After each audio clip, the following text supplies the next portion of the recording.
자, 고2 2013년 6월 모의고사에 출제된 염상섭의 만세전이고요. 실고 프린트에 나와 있는 지문의 부분이 되겠습니다. 우리가 천재정의 만세전 영상은 찍어놨는데 모의고사 부분 다시 한번 설명하면서 정리를 해보도록 하죠. 현대 소설이고요. 여러형 소설입니다. 여러형이라는 것은 여행의 과정을 담은 작품이 되겠고요. 원점 회귀형이라는 건 처음 출발한 곳으로 돌아가게 되는 걸 원점 회귀형이라고 합니다.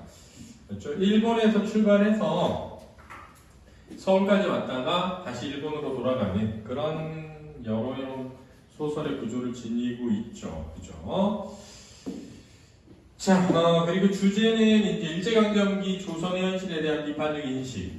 이러한 비판적 인식을 통해서 당시의 어떤 민족적인 자의식의 형성 과정을 보여주고 있다라고 할 수 있습니다. 써나 민족적 자의식의 형성 과정을 보여준다라는 겁니다. 그렇죠?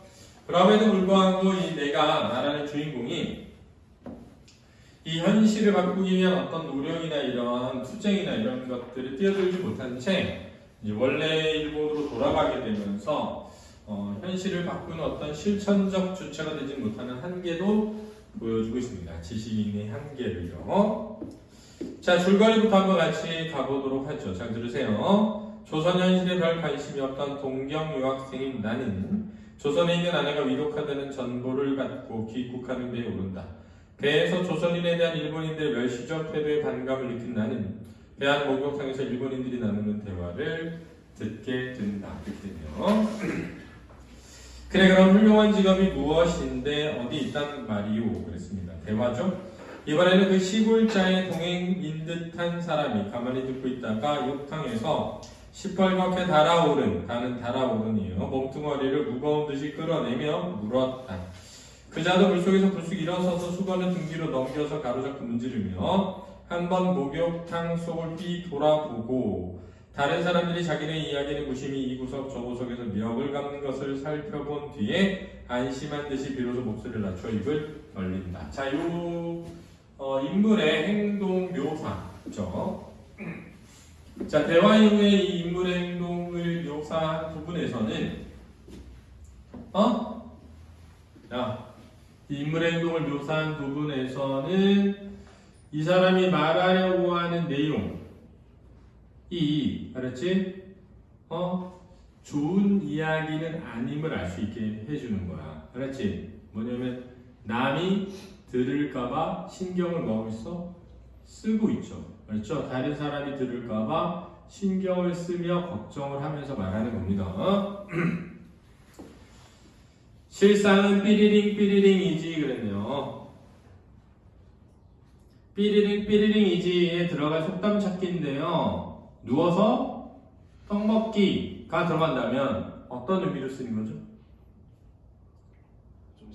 쉬운 일이다 이런 뜻입니다. 누워서 떡 먹기지 그러면 엄청 쉬운 일이야 이렇게 말하는 거예요. 나도 이번에 가서 해오면 세 번째나 배우 많은 내지 각 회사와 연락해가지고 자, 그래서 내지는 일본을 뜻합니다. 자, 이제 식민지 현실에서 일본은 자신을 내지인 또는 내지라고 했고요. 일본은 내지, 일본 사람 내지인. 조선은 외지라고 했습니다. 외지. 그렇죠? 자기 나라지만 바깥에 있는 자기 나라. 요보들을 붙들어 오는 것인데 그랬는데 여기 잘 봐야 돼요. 이 요보라고 하는 말은 조선인을 멸시하며 부르는 이름입니다. 조선 사람을 멸시하며 부르는 이름이에요. 붙들어 오는 것인데 라는 이 표현을 좀 잘 봐야 되는데 붙들어 온다라는 표현은 약간은 무슨 적인 거야? 강압적이고 강제적인 면이 있는 거죠. 그죠?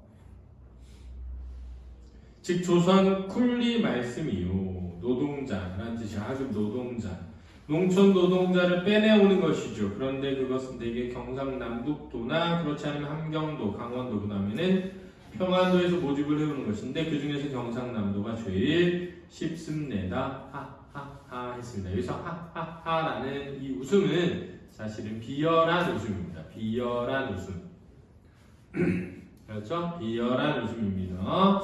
경상남도가 제일 쉬운 이유 중에 하나는 뭐냐면 이 지역에 가난하게 살아가는 사람들이 뭐해서 많아서죠. 그자는 여기 와서 말을 끊고 교활한 웃음을 웃었다. 교활하고 비열한 웃음입니다.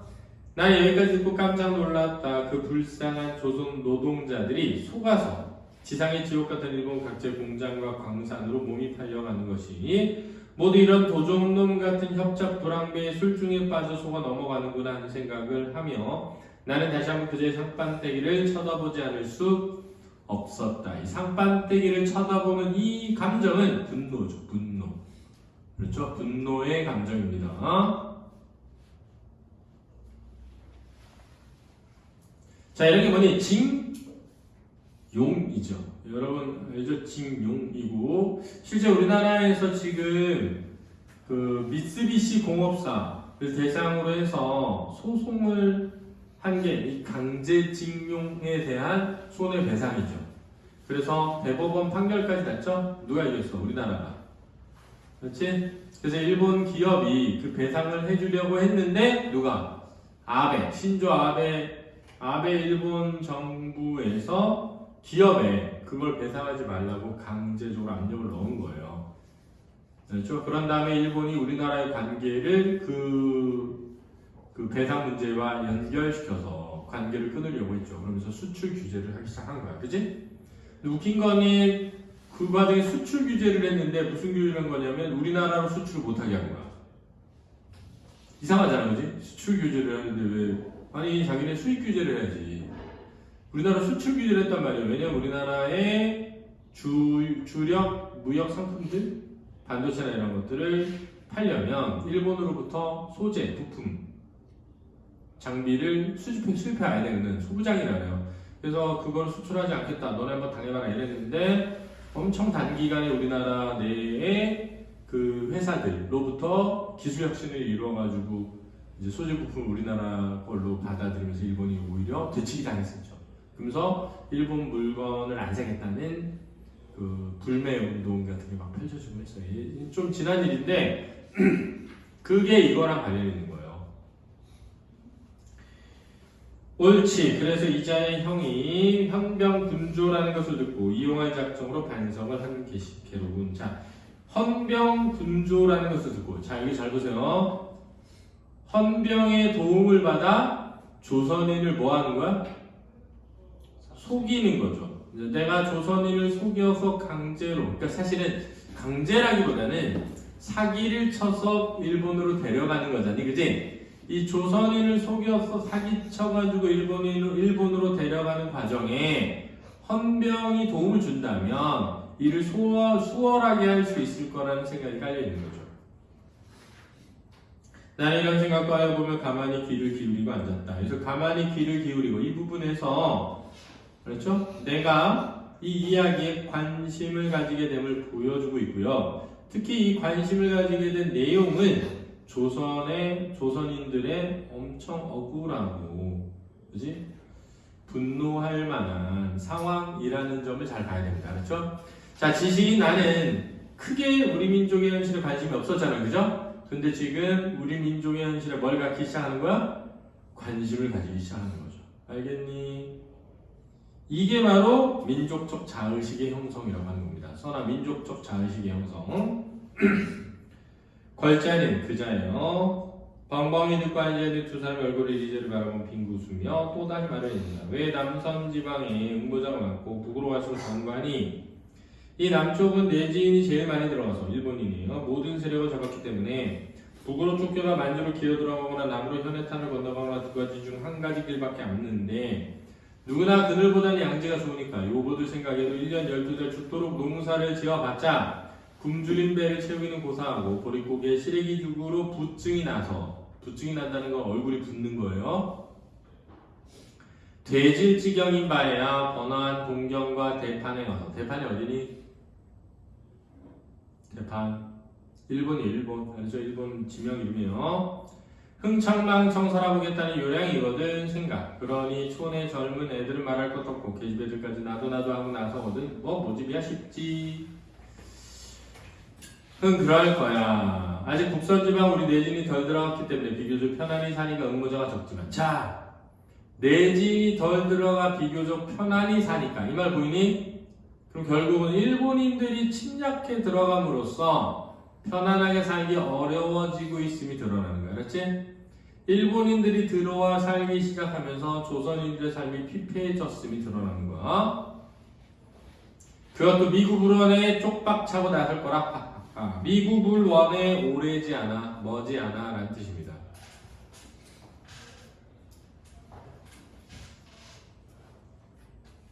이자는 자기 설명에 만족한 듯이 대단히 득의 만면이다 그랬네요. 의기양양함이 얼굴에 가득 찼다 이런 겁니다. 그렇죠? 얼굴에 가득 만족스러웠다. 그래 그렇게 모집을 해가면 얼마나 생기나요? 여기서 얼마나 생기나는 이익이죠. 이익. 자기에게 떨어지는 이익.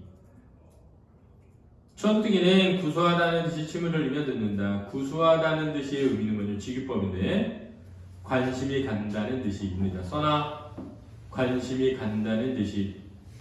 얼마가 뭐요? 여비가 있지, 일당이 있지. 게다가 한 사람 모집하는데 1원서부터 2원이니까 그건 회사 일종의 종류에 따라 다르지만 가령 방적회사의 여직공 같은 것은 임금도 싼 데다가 모집원의 수수료도 헐하고 광고 같은 것은 지금 시세로도 1원 50전에 2원 50전이라고. 가령 1000명만 맡아가지고 와보려. 자, 1000명만 속여서 데려가면 2, 3, 4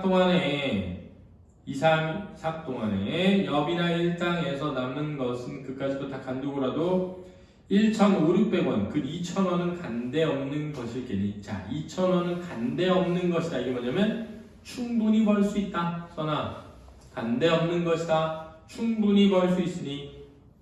그런 벌이가 이 판에 어디 있어? 요즘 이 판에, 요즘 세상에 어디 있냐는 거예요. 하하. 나도 맨 처음엔 그건 제주도에서 모집해 간 것이지만, 자, 처음 사람 꼬셔간 건 제주도였다는 거야.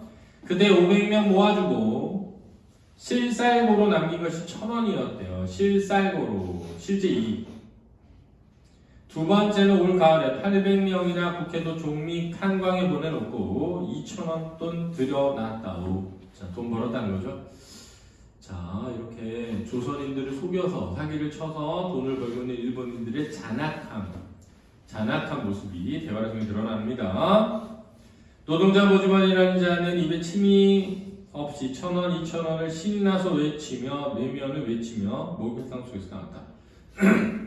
예, 그럴 거예요. 하며 일평생 들어보지 못한 천자 붙은 돈에 눈을 휘둥그렇게 뜨고 귀를 기울이고 앉아있던 시골자는 귀를 기울이고 앉아있다고요? 관심이죠. 자, 여기서의 관심은 뭐야? 재물에 대한 이욕이죠? 자, 앞에서 나의 관심은 뭐였니? 조선 민중의 현실에 대한 눈을 뜨면서 분노하는 것이죠. 좀 다른 겁니다. 배를 다 때를 다 밀었는지 그 장대한 고리 빛나는 유착한 몸을 벌떡 일으키려 다시 육당 속에 출렁 집어넣으며 만족한 듯이 또다시 말을 붙였다. 그래, 조선 농사꾼들이 가서 그런 공사일을 잘들 하나요?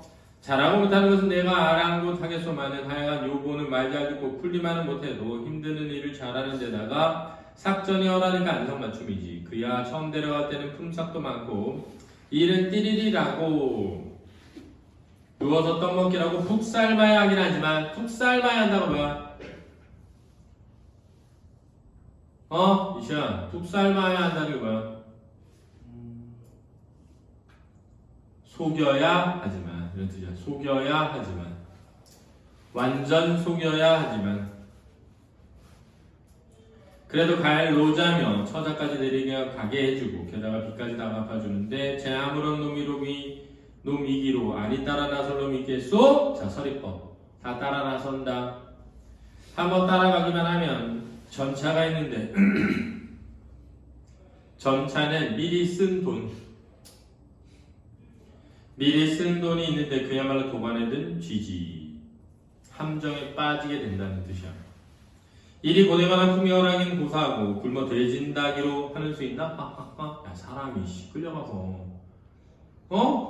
엄청 고통스러워하면서 고생하다 죽게 되는 거 아니니, 그치? 야 죽어도 상관없지 하면서 낄낄낄 웃는 거야. 그치? 잔인함이지요. 일본 놈들의 잔인함이 드러나는 거야. 벌써 부하가 되었다는 듯이 득이 만면하여 모집 방법의 피체까지 도도히 설명해주고 앉았다. 야 내가 큰 돈벌이 하나 알려줘? 한 다음에 그렇지? 알려주고 있는 거야. 알았니? 근데 그 큰 돈벌이가 조선인들을 뭐 하는 거야? 속여서 일본으로 끌고 가서 노동시키는 거죠. 좀 더 들으려고 일부러 머뭇머뭇하며 앉아있으려니까 승격이 다 올라탔는지 벼랑간 욕객에 한 대가 또 왁자하게 밀려오기에 나는 그만 듣고 몸을 훔치기 시작했다. 자, 이 부분은 결국 자 작품 속 서술자의 누가? 내가 그렇지? 배 안에서 조선의 현실을 들으며 조선인으로서의 민족적 의식을 가지게 되는 과정을 실어 놓은 것입니다. 이해됐나요? 알겠습니까? 자, 수고했습니다. 문제 풀어보세요.